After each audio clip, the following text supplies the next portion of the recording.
ஒரு சின்ன போராளிகள் குழு. கையில பெரிய ஆயுதங்கள் இல்ல, பெரிய ஆதரவும் இல்ல. ஆனா கொஞ்சம் வருஷத்திலேயே அவங்களோட பேர் உலகத்தையே நடுங்க வச்சுது. அந்த அமைப்பு அல் காய்தா. எப்படி உருவாச்சு? வாங்க இந்த கதை தொடங்குற இடத்துக்கே போலாம். ஜனவரி 1980 இடம் பெஷாவர்ல ஒரு இருண்ட அறை. ஆப்கான் தலைவர்கள் ஒன்னா கூடியிருக்காங்க. அவங்களோட எதிரி யாருன்னு தெரியுமா? ஒரு மாபெரும் சக்தி, சோவியத் யூனியன். நீங்களே பாருங்க ரெண்டு படைக்கும் நடுவுல இருந்த வித்தியாசத்தை. ஒரு பக்கம் விரல் விட்டு எண்ணக்கூடிய சில வீரர்கள், கையில நாட்டு வெடிகுண்டு. இன்னொரு பக்கம் ஆயிரக்கணக்கான பயிற்சி பெற்ற ராணுவம், டாங்கிகள், நவீன ஆயுதங்கள்னு ஒரு பெரிய படை. இதுல ஜெயிக்கிறதுக்கு ஏதாவது வாய்ப்பு இருக்கா? அவங்க நோக்கம் ரொம்ப தெளிவா இருந்துச்சு.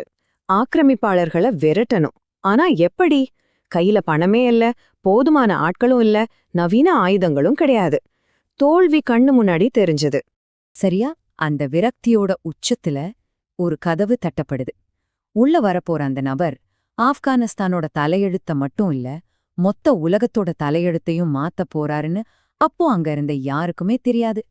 உள்ள நுழைஞ்சவர் ஒரு 22 வயசு இளைஞர். 6.5 அடி உயரம், ஒல்லியான உடம்பு, ஆனா கண்ணுல ஒரு தீர்க்கமான பார்வை. அவர் பேரு உசாமா பின் லேடன். சவுதி அரேபியாவோட மிகப்பெரிய கோடீஸ்வரர்கள்ல ஒருத்தரோட பையன். அவர் ஆப்கான் தலைவர்களுக்கு ஒரு ஆஃபர் வச்சாரு. அவங்களால நம்பவே முடியாத ஒரு ஆஃபர். ஒசாமாவோட ஆஃபர் ரொம்ப சிம்பிள். உங்களுக்கு எவ்வளோ பணம் வேணுமோ எடுத்துக்கோங்க. தன்னோட பரம்பரை சொத்துல இருந்து கிட்டத்தட்ட 100 கோடி ரூபாயை இந்த போராட்டத்துக்காக தரதா சொன்னார். ஒரே நிமிஷத்துல அவங்களோட மிகப்பெரிய பிரச்சனையான பணப்பற்றாக்குறை காணாம போயிடுச்சு. சரி, பணம் வந்தாச்சு, அதை வச்சு ஆயுதங்களை வாங்கிடலாம். ஆனா போற வழிநடத்த ஒரு ஐடியாலஜி வேணுமே, உலகம் முழுக்க இருந்து வீரர்களை ஈர்க்க ஒரு காந்தசக்தி வேணுமே. அந்த தலைமை பண்பு அந்த இளைஞரான ஒசாமா கிட்ட அப்போ இல்ல.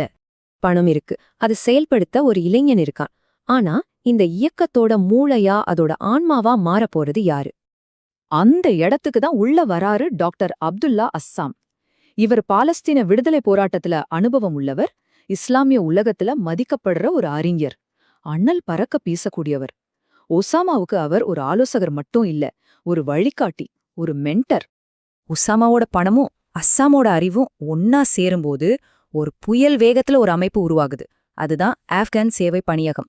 அஸ்ஸாம் தன்னோட பேச்சாற்றலால உலகம் முழுக்க சுத்தி இளைஞர்களை போருக்கு அழைச்சாரு, நிதியும் திரட்டினாரு. இன்னொரு பக்கம் பாகிஸ்தான்ல உசாமா அந்த பணத்தை ஆயுதங்களாகவும் வந்த இளைஞர்களை பயிற்சி பெற்ற வீரர்களாகவும் மாத்தினாரு. இது ஒரு பெர்ஃபெக்ட் பார்ட்னர்ஷிப். ஆனா இந்த கதையில ஒரு ட்விஸ்ட் இருக்கு. இவங்களோட இயக்கத்துக்கு இவங்க கனவு கூட நினைக்காத ஒரு இடத்துல இருந்து உதவி வந்தது. ஆமாங்க, உலகின் மறுபக்கத்திலிருந்து. அமெரிக்க அதிபர் ரொனால்ட் ரீகன் சோவியத் யூனியனை வீழ்த்த இது ஒரு நல்ல வாய்ப்புன்னு பார்த்தாரு. இதுக்கு பேருதான் ப்ராக்ஸி வார், அதாவது பதிலி போர். அமெரிக்காவும் சோவியத் யூனியனும் நேரடியா மோதிக்கல, ஆப்கானிஸ்தான ஒரு போர்க்களமா பயன்படுத்திக்கிட்டாங்க. சிஐஏ ஒசாமாவோட குழுவுக்கு பணம், ராணுவ பயிற்சி, ஸ்டிங்கர் ஏவுகணைகள்னு எல்லாத்தையும் ரகசியமா கொடுத்துச்சு.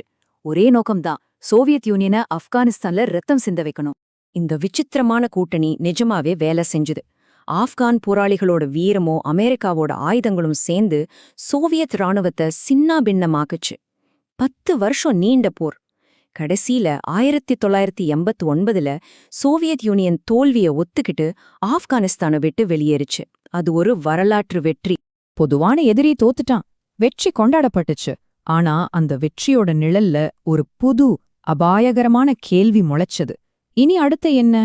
இங்கதான் கூட்டாளிகளா இருந்தவங்க எதிரிகளா மாறப்போற புள்ளி தொடங்குது.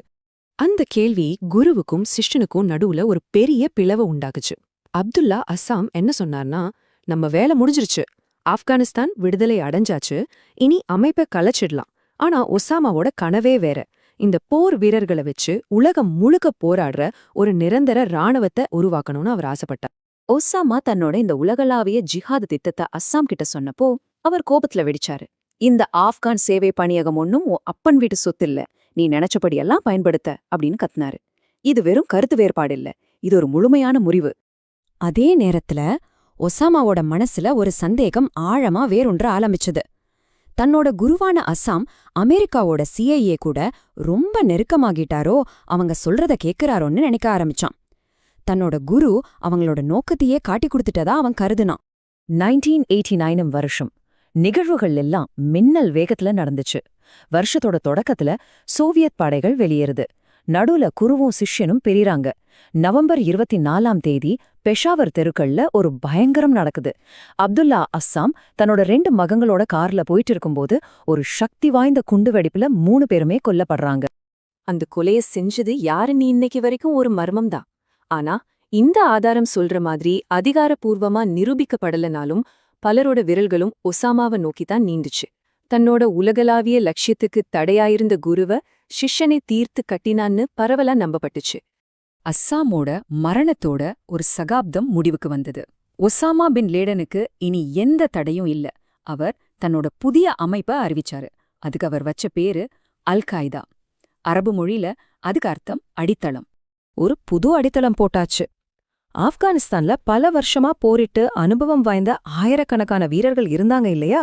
அவங்க கிட்டத்தட்ட எல்லாரும் பழைய அமைப்பை கைவிட்டு ஒசாமாவோட அல்-காய்தால இணைஞ்சாங்க. ஒரு புதிய இன்னும் ஆபத்துகரமான சக்தி பிறந்துருச்சு.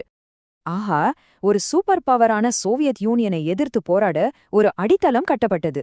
அதுக்கு இன்னொரு சூப்பர் பவரான அமெரிக்காவே உதவி செஞ்சது. இப்போ அந்த அடித்தளம் தனக்கு உதவி செஞ்ச அதே வல்லரசுக்கு எதிரா திரும்பினா அதோட விளைவுகள் எப்படி இருக்கும்? அதுதான் அடுத்த 20 வருஷத்துல இந்த உலகம் பார்க்க போகும் வரலாறு.